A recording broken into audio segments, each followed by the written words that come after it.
Hello, are you thinking of becoming a veterinary surgeon?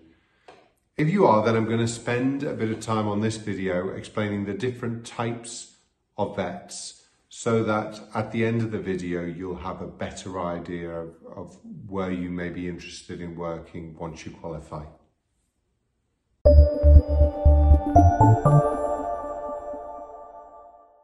For the best veterinary tips, subscribe to the channel and click on the bell so that you get notifications every time we produce a new video. So there are lots of different types of veterinary surgeon, and I think the one that we all know comes from really one of my heroes. One of the reasons I wanted to become a vet was because in my early teens I was reading the books of James Herriot, who was a vet based in Yorkshire. His real name was Alf White, and he wrote very lovely, funny, romantic stories about being a vet.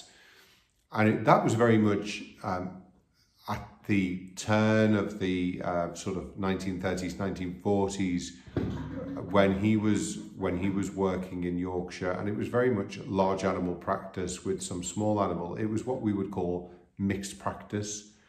And there are some vets who obviously still work in mixed practice. They will see dogs and cats, they will see horses, they will see cattle, they will see sheep. As time has gone on, it's become much more the thing that people do is to specialise to some degree. There are a lot of vets who only really see dogs and cats and some of the small furry animals, the exotic animals like rabbits, guinea pigs, mice, rats, maybe tortoises, maybe snakes. So they will see, mainly the small animal species. And then you will also have some vets who just see horses.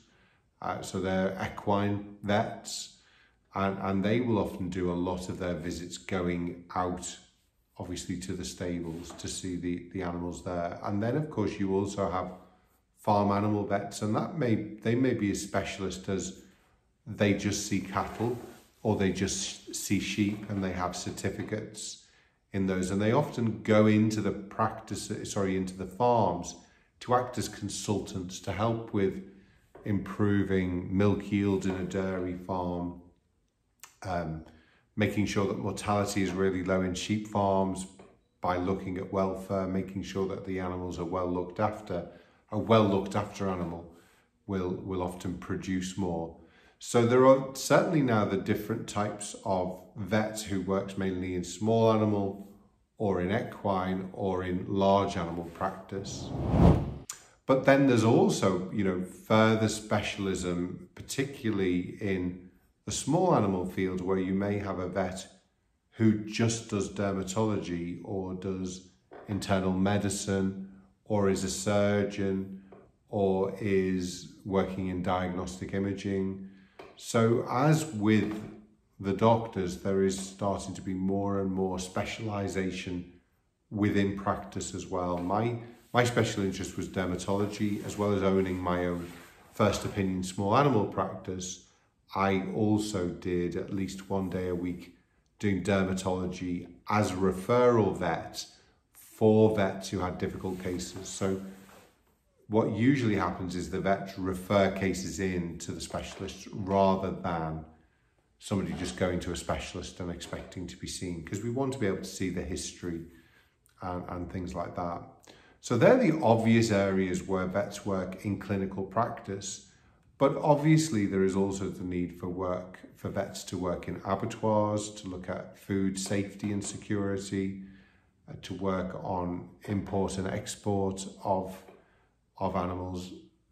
Vets work in government to help with certification, to help with disease outbreaks like the big foot and mouth outbreak we had at the beginning of the new millennium. So there's an opportunity to go work in the government, and you could end up being the chief veterinary officer for the whole of England or Scotland or Wales. So there are those opportunities to work in government. Obviously, some vets stay in academia and teach young people to become vets as well. But they'll often have a research interest, so they'll research, they'll teach, but they will also maybe become a specialist, a clinical specialist in a particular area. So there are lots of opportunities for vets. There's also the opportunity to work in other areas. You know, the veterinary degree is a really useful degree to take you into other areas, to maybe work for a pharmaceutical company or a feed company as a vet, advising other vets as to how to use products.